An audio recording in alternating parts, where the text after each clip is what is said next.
Hey Art, how much more proof do you need that the way that this organization is being ran doesn't fly in today's league? How many more times do the Steelers need to get dog walked by a real team in front of the whole country, by the way, to make you fucking realize that this team ain't good enough and this clown on the sidelines needs to be fired? Because I'll tell you something, old man. If you're not going to take this franchise seriously, then the fan base will.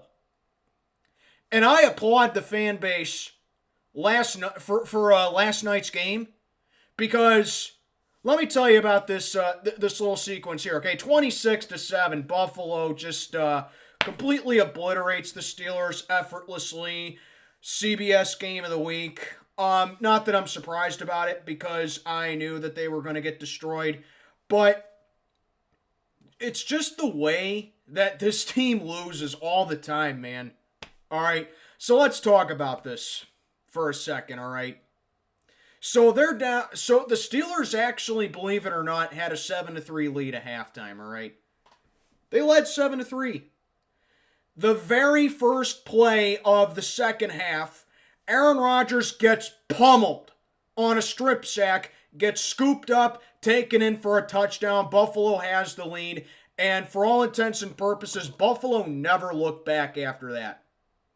And that was like, I don't know, 10 seconds after Mediocre Mike was being interviewed, and he said, well, the run game wasn't efficient enough, when Jaylen Warren only had 7 carries in the first half, and Aaron Rodgers, who was injured in the game, he had 3 fractures in his wrist through 13 times.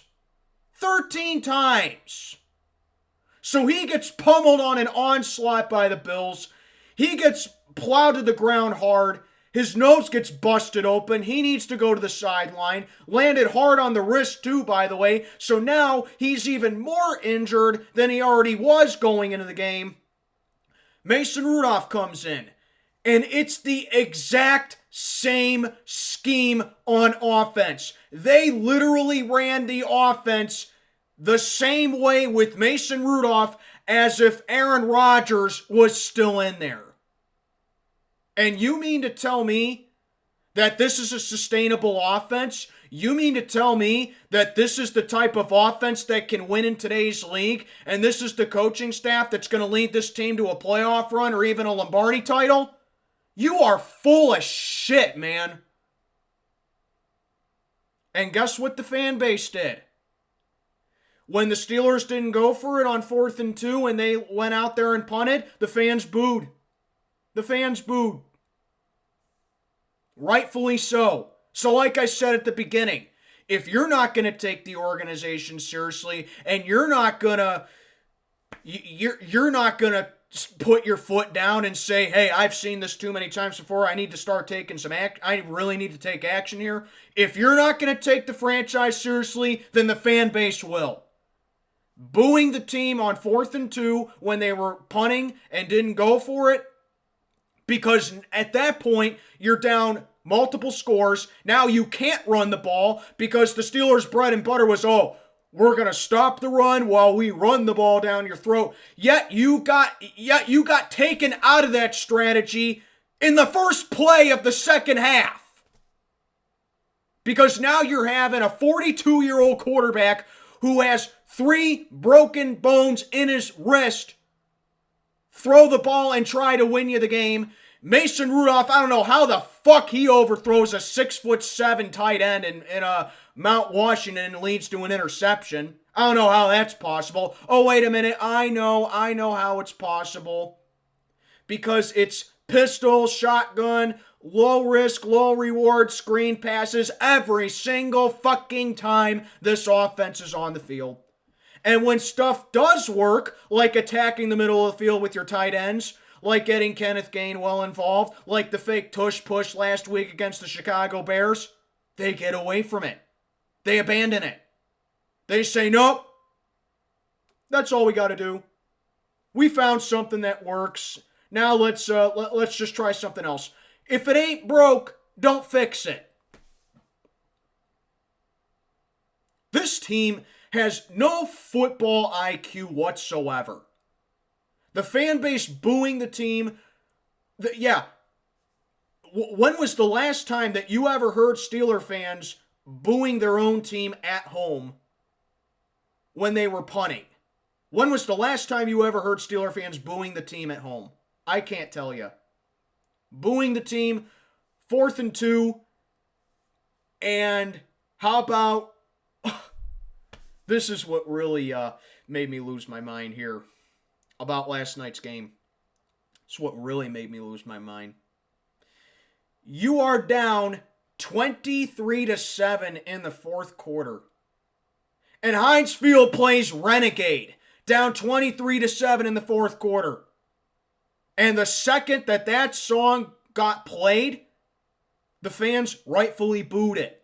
Renegade got booed at the game last night. That is how low this franchise has fallen. Just stop playing Renegade, bro.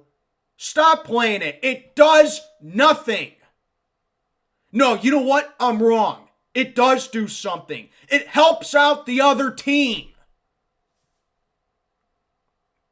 So, yeah, Mason Rudolph comes in, throws an interception to Darnell Washington, and you run the same offense, nothing from under center because of Aaron Rodgers' wrist. So you're just going to treat Mason Rudolph like that because, oh yeah, Mason Rudolph is absolutely the same type of quarterback that Aaron Rodgers is, right? Pistol and shotgun every single time. That comical 4th and short situation when you're down 16 points, you have to go for it right there. But it's every time this team tries to do something correctly. Even when they try to do something correctly, they fuck it up. This team could fuck up a cup of coffee. 4th and short, down 16 points. You run a shotgun draw on 4th and short.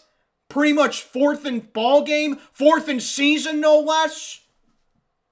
That's the type of offense that you think is going to succeed.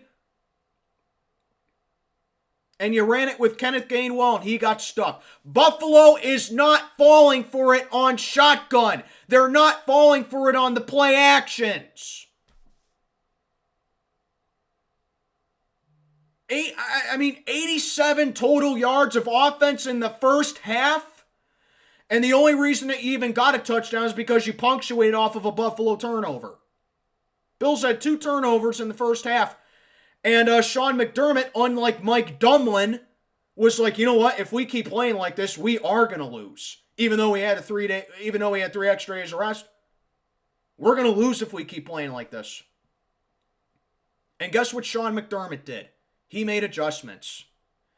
He lit a fire under that team's ass in the second half. It's like, we're playing like absolute garbage, and we're going to lose if we keep making mistakes like this and we keep playing conservative. They made adjustments.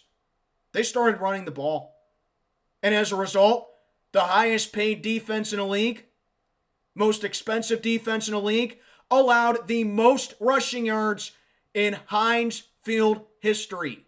James Cook demolished this defense last night.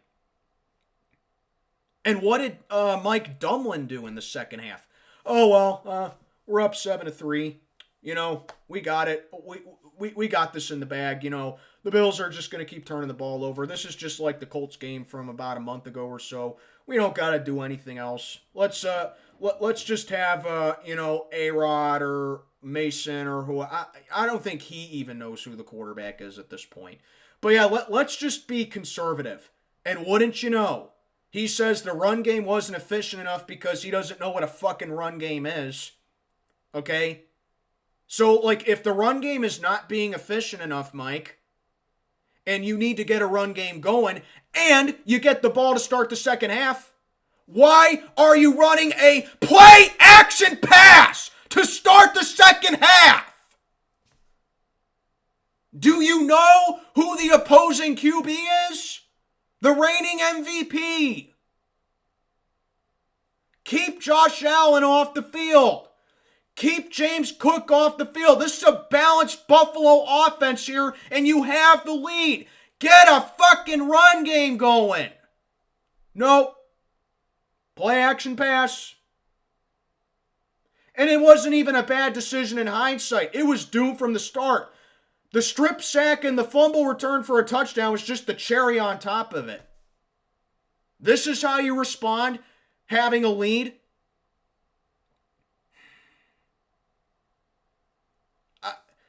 I truly hate this team, man. I hate this team, and my shirt says it all. All right. Shout out to one of my subscribers for actually sending me this shirt. Not gonna say who it was, but shout out to them. Okay. But I truly hate this team, man. I have never hated a freaking Steeler team like this in my life. 2013 and 2019 were probably the closest ones to it, but at least those teams had excuses for being bad. In 2013, it was like a mixture of aging veterans from past championship runs getting old and stale and needing to go, and the front office thought, you know what, we still have these guys, we can make a run. You know, Ben's still in his prime, you know, we can make a run there. So it was a mixture of that with a young, inexperienced offense. Okay? There was an excuse for that team start. Not that I was like, well, yeah, I could see this team starting 0-4. But you get the point. There was an excuse for why that team was bad. In 2019, you didn't have a Hall of Fame quarterback for pretty much the whole season. And I will continue to say this. After that 2019 season, guess what? Ben should have retired. Steelers should have sacrificed 2020, possibly even 2021. And guess what? We could have a franchise quarterback right now. Instead, we are still stuck right in the middle, not going anywhere, right in neutral. We could have, just imagine, we could have Joe Burrow on this team.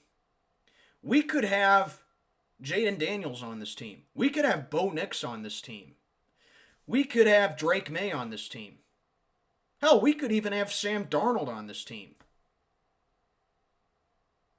But instead, we have the same coaching staff that runs the same scheme every single game and expects it to work when it doesn't. And this is why the Steelers are where they're at. It's the damn coaching staff.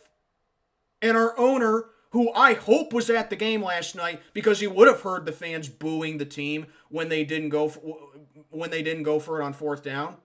He would have heard the fans booing Renegade. And I hope that he heard this too. I hope he heard the fans chanting "Fire Tomlin." Yeah, there were "Fire Tomlin" chants going on at the game last night. Steeler fans who did that, I applaud you. Well done. Well done. Way to take charge. It may not have been loud enough, but at least you got it started. I want it louder. Let's see. We got, 2 more home games left? Our next home game, would you look at that? Our next home game is a Monday Night Football game against the Miami Dolphins. I want to hear "Fire Tomlin" chants at that game. I don't care if the Steelers win that game or not. I want to hear "Fire Tomlin" chants. I want to hear it. I want it louder. And especially in the season finale against the Baltimore Ravens, which could or could not be a primetime game, but it doesn't even matter at this point. You got 2 home games left. You got 2 home games left. I want to hear "Fire Tomlin" chants in each of those home games. Because if our spineless, complacent, pussified owner is not going to do anything about it, then the fan base has to. There was a reason that I was not getting hyped up about this team all year. There was a reason that I was not excited about this team being 4-1 and having, a 4-game lead on the Ravens through week 6. There was a reason for that. They brought the same coaching staff in from last year, so guess what? Expect the same results. The only difference is that they collapsed earlier this year than they did last year. And that's why I'm coming on here. Because if Art isn't going to do anything about it, The fan base needs to get louder. And I have been absent all year on YouTube. But I'm coming back, and I'm going to get louder now.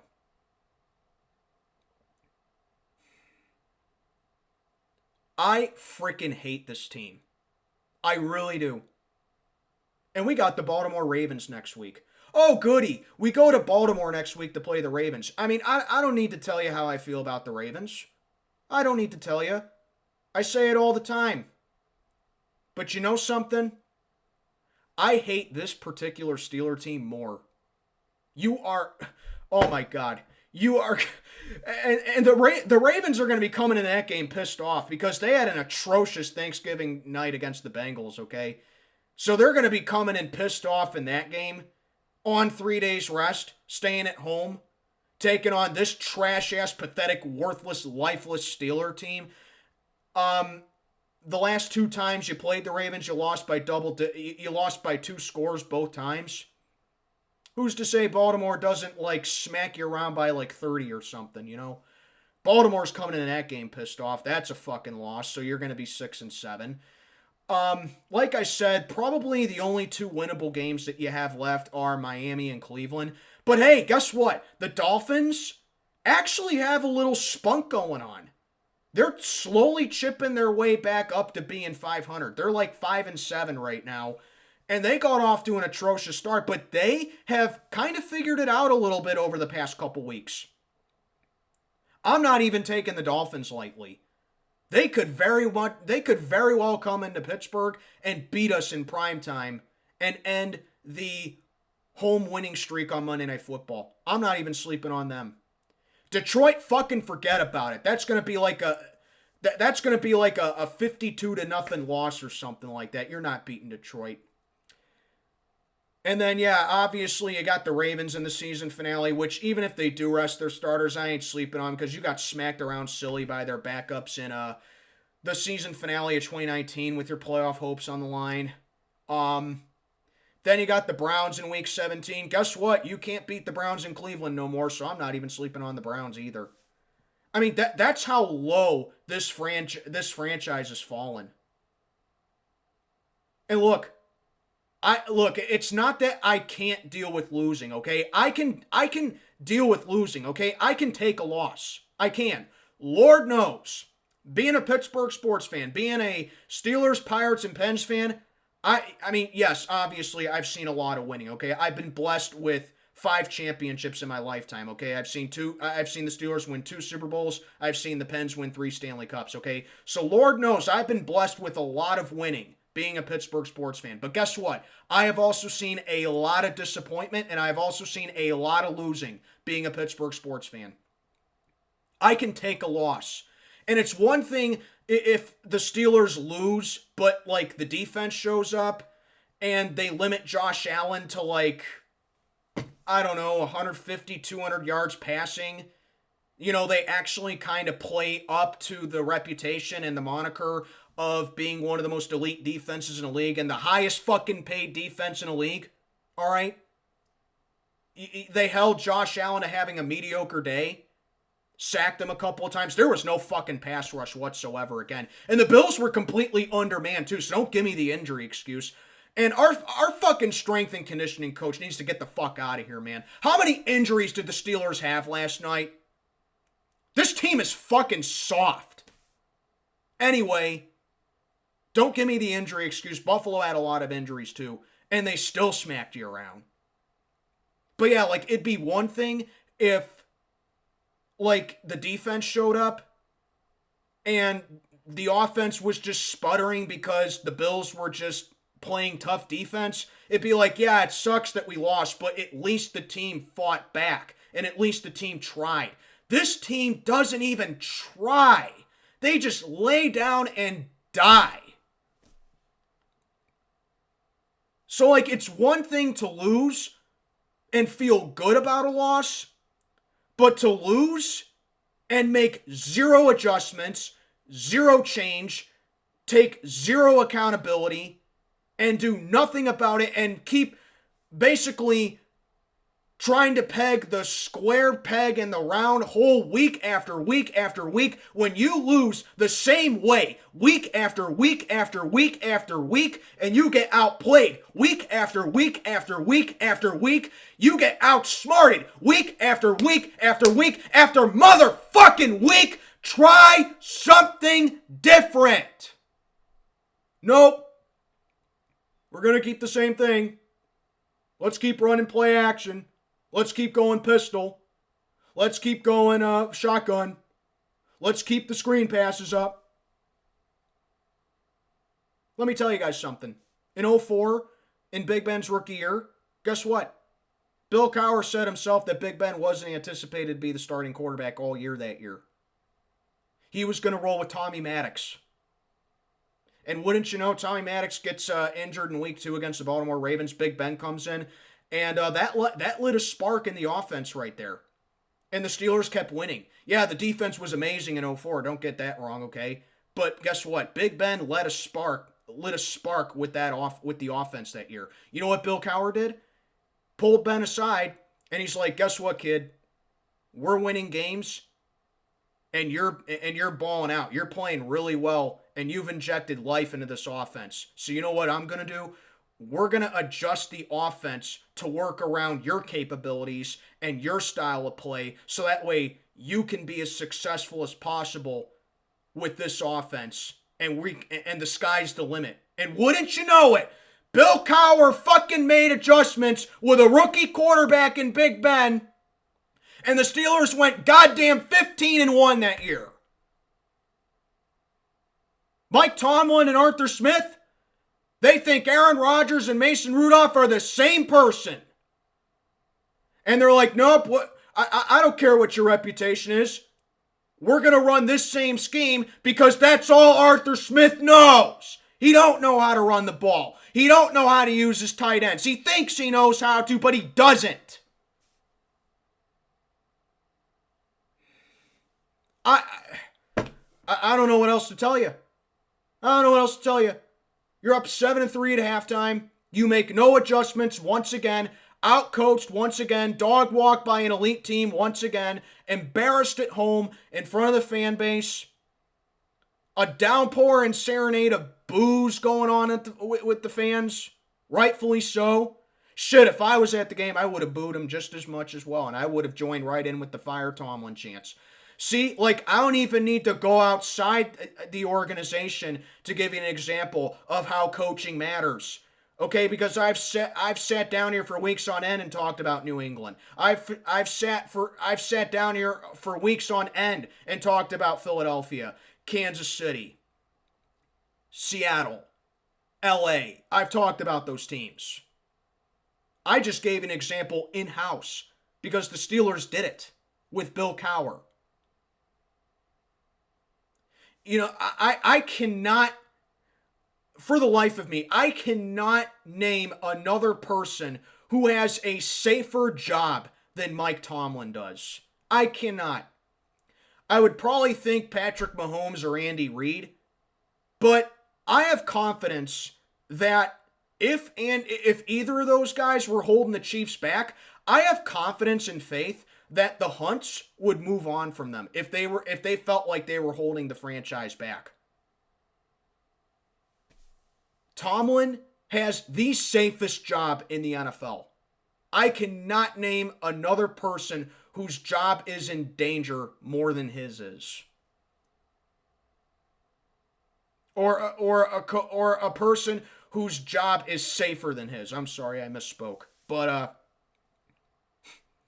you know, the funny thing is, too, man, it's that, you know, everyone's sitting back here and they're like, oh, well, we're 4-1. The Ravens don't have Lamar for about a month or so. Joe Burrow has turf toe. The Steelers will win this division. You know what? And guess what? We're 6-6 right now. Next week, I'm telling you right now, next week, if you lose to the Ravens next week, which you will, by the way, you lose this game next week to the Ravens, oh, guess what? You're not winning the division. Okay? You're just not. But I'll tell you what, I'm willing to bet money that if Lamar Jackson and Joe Burrow both had season-ending injuries and the Browns were still just the Browns, I bet even then, the Steelers would still find a way to fuck it up. Like I said, this team could fuck up a cup of coffee. It is just embarrassing what this franchise is, man. So yeah, I'm coming on here, and I'm simply coming on here, and I'm doing my part in this fan base. All right? I have flaunted the Tomlin, the fire Tomlin move for 5 years now. 5 years I've wanted this fucking clown gone. After you start the season off 11-0 and you end up barely winning the division, and you end up not only losing at home in the playoffs, but you get embarrassed at home in the playoffs by possibly your biggest rival, who didn't even have their fucking head coach in that game. That was the game that officially made me start calling for Tomlin's head. That was the one. Let me ask you this, guys, okay? And for any Tomlin supporter, okay, I have a serious question for you. Actually, two serious questions. Number one, give me a legitimate reason why Mike Tomlin should still be the head coach. That's number one. And number two, going back to what I said earlier in this, you want to call it a crash out, go ahead. But going back to what I said, number two, name me the last time the Steelers lost a game, but you felt good about the loss. You felt confident with the team still. You were like, yeah, this loss sucks, but, it was just, you can't win them all. They'll get it together next week and they'll be fine. When was the last time that you felt that way about the Steelers? To the best of my memory, I would probably say the Denver game in 2018. And little did I know that would be the start of an absolute shit show of a collapse that the Steelers had in 2018. But yeah, that was the last game, to the best of my memory, that I can sit down here and tell you about where I was like, oh yeah, this was a bad loss for the Steelers, but you know what? We're still 7-3-1. We still have a comfortable lead in the North. All we got to do is rebound and take out the Chargers and Raiders, and we'll be okay. You take any one of those three straight losses to close out basically in mid-2018. You take any one of those three losses, and they become wins, and boom, you win the North. You don't have the Browns-Ravens game is irrelevant to you. Oh, but Tomlin doesn't have a fucking losing season. Who gives a shit? I'm serious. I'm serious. I hope this team loses out. I really hope this team loses out. I see like one or two more wins left. I really hope this team loses out. If it means getting better draft picks, if it means building for your future, and if it means finally fucking getting rid of Mike Tomlin, so be it. I hope this team loses out. Sometimes you have to go through the lows to get back to the highs. Look at fucking New England! But some of you can't get that through your thick fucking skulls.